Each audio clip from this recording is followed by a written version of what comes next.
la parole à Madame Delphine Ali pour, pour se présenter son parcours et répondre également à la question que nous avons posée aux intervenantes. Madame Ali, Delphine, vous avez la parole.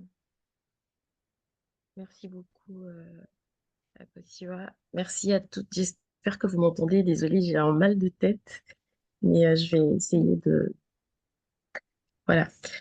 Et bah, je suis Delphine Ali. J'ai grandi au Togo. Pour mon parcours, j'ai grandi au Togo. Je suis basée à Paris depuis quelques années maintenant. Et j'ai eu un parcours un peu atypique, mais très riche, qui m'a permis aujourd'hui de détenir une licence en ressources humaines, une licence en logistique et un MBA en management de la chaîne logistique. Aujourd'hui, j'occupe le poste de catégorie manager dans une entreprise française, leader de son secteur. Et en résumé, le catégorie manager est chargé de maximiser la pertinence et la rentabilité d'une catégorie de produits ou de services pour l'entreprise. Euh, pour, euh, pour rapporter ce poste à ce que je fais concrètement, je définis les produits que j'aimerais ou que je souhaite proposer dans la gamme. Je les source, je m'approvisionne auprès des fournisseurs, je fais le pricing et je le mets sur le marché au bon prix pour avoir une marge conséquente par rapport au budget que l'entreprise a fixé, voire plus. Et derrière, je fais un suivi, donc une analyse de tous les indicateurs pour voir l'évolution de mes produits, comment est-ce qu'elles fonctionnent sur le marché. Voilà un peu sur ma présentation. Et il m'est donné de répondre à la question à savoir si, selon moi, c'est bien précisé, il y a assez de femmes à des postes clés de la société. Et ensuite, de savoir les causes, euh, excusez-moi, ensuite de savoir comment inclure les femmes et leurs accès à des postes décisionnaires. Euh, je vais commencer ma réponse en disant, déjà, selon le rapport Women in Business 2021 de Grant Thornton, dans les 29 économies du G7, parce que je prends une vision vraiment globale, seulement 32% des postes de direction sont occupés par des femmes. Et selon le World Economic Forum, les femmes représentent seulement 27% des postes de direction à l'échelle mondiale.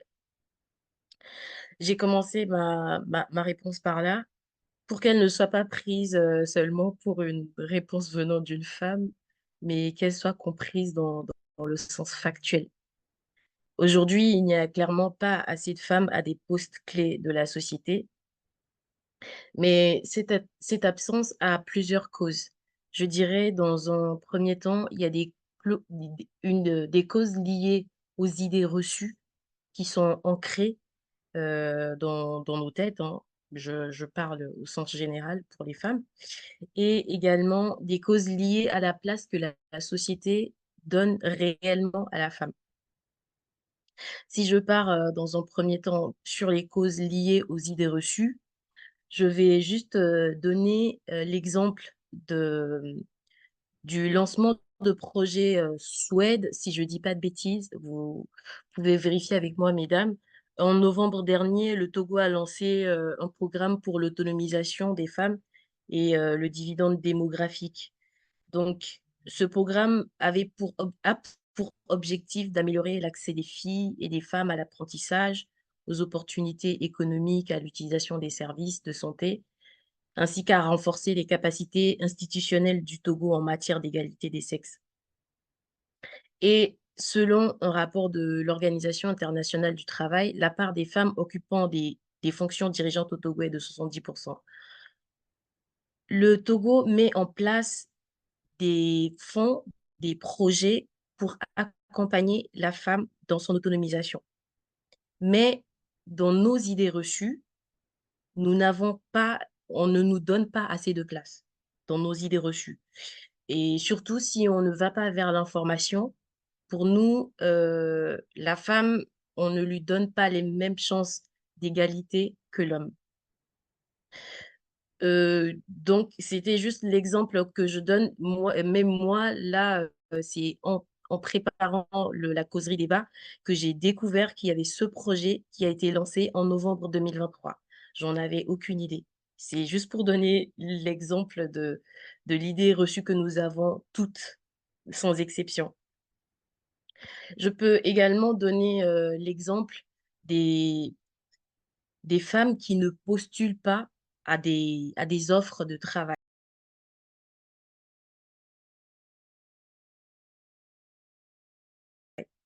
Moi, j'appelle ça l'absence de courage de certaines qui ne s'estiment pas capables d'occuper un poste à responsabilité.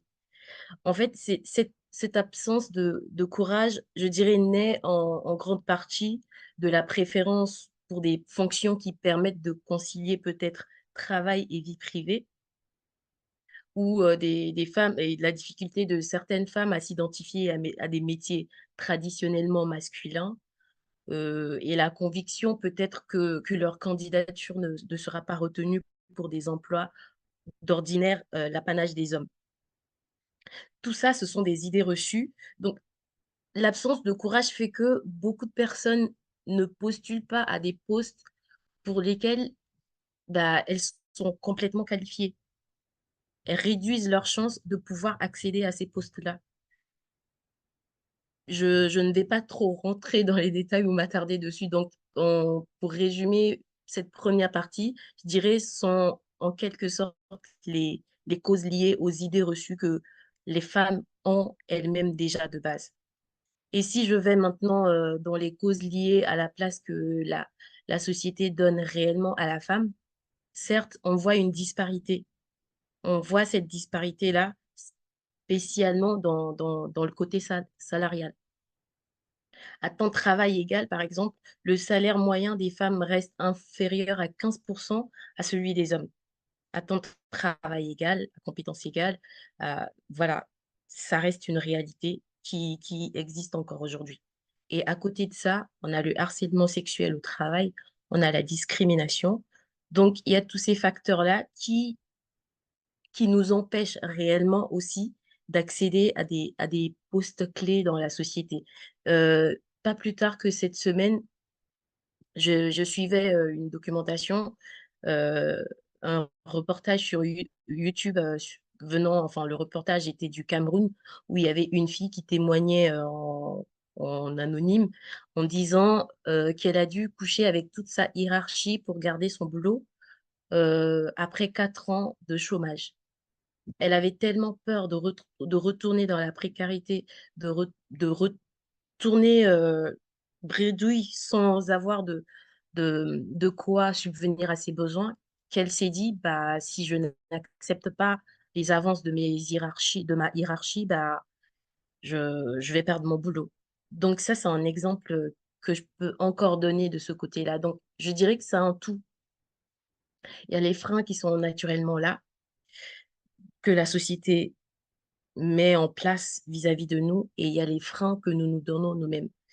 Comme le disait, tout à l'heure, tantôt, madame Essie à Ivor, si je dis pas de bêtises, les femmes des fois se contentent du minimum et n'osent pas plus que ce qu'on attend d'eux, en fait.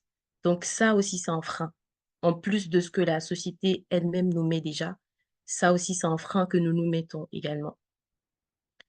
Et si je viens sur, la deuxième question qui m'a été posée, à savoir comment inclure les femmes et leurs accès à des postes décisionnaires, je dirais qu'il faut informer.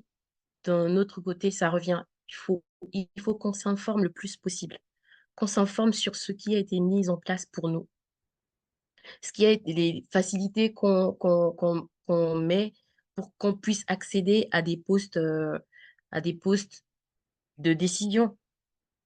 Tantôt, il était aussi dit que malgré le fait que la caution a été diminuée pour que les femmes puissent se présenter aux législatives, bah, il y en a pas.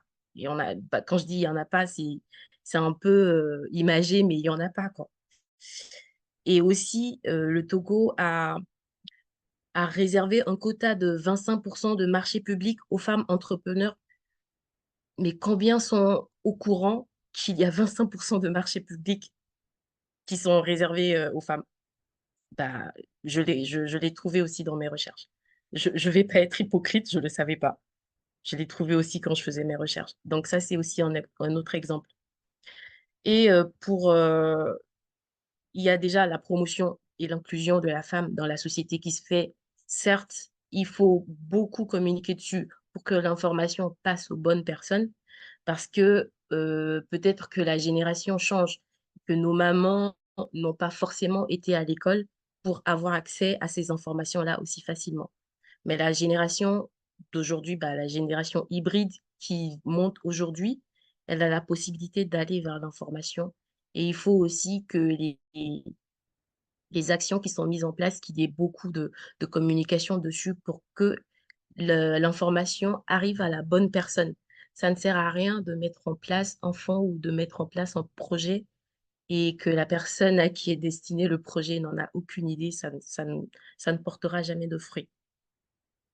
Il faut établir des politiques et des initiatives de promotion de l'égalité des sexes. Quand je dis, égalité des sexes, on est d'accord depuis le début de cette réunion que l'égalité des sexes, on parle de droits humains. C'est en aucun cas, voilà, tout ce qu'on y prête aujourd'hui. Donc, il peut y avoir dans les sociétés des programmes de mentorat pour les femmes, des promotions internes équitables, c'est-à-dire que quand un homme et une femme font le même boulot, bah, si la femme mérite plus, bah, que la femme obtienne la promotion, que, on se dise, bah, si elle obtient la promotion et qu'elle a un enfant, bah, elle va partir en congé mat, elle va faire ci, elle va faire ça, bah, malheureusement, c'est ce qui arrive beaucoup plus dans la société. Donc il faut qu'il y ait cette égalité des sexes-là, indépendamment de ce que la femme pourrait faire ou ce que la femme ne pourrait pas faire. Il faut aussi offrir des opportunités de développement professionnel, hem, qui ça peut inclure, je dirais des programmes de formation en leadership, des séminaires sur le développement de carrière, des possibilités de réseautage, comme on le disait tantôt. Le réseau, ça reste quelque chose de très important. Donc, si entre femmes, on arrive déjà à à se soutenir, à se tirer vers le haut, je pense que ça donnera l'exemple aussi, à toutes les autres, qui nous entourent et même aux hommes de faire pareil. Donc, pour conclure, je dirais, bien que des progrès aient été réalisés au fil du temps, bah, il reste encore un chemin à parcourir pour, parvenir à une représentation équilibrée des femmes à des postes clés dans la société. Mais il faut que la femme aille aussi chercher ces postes clés-là. Voilà, merci.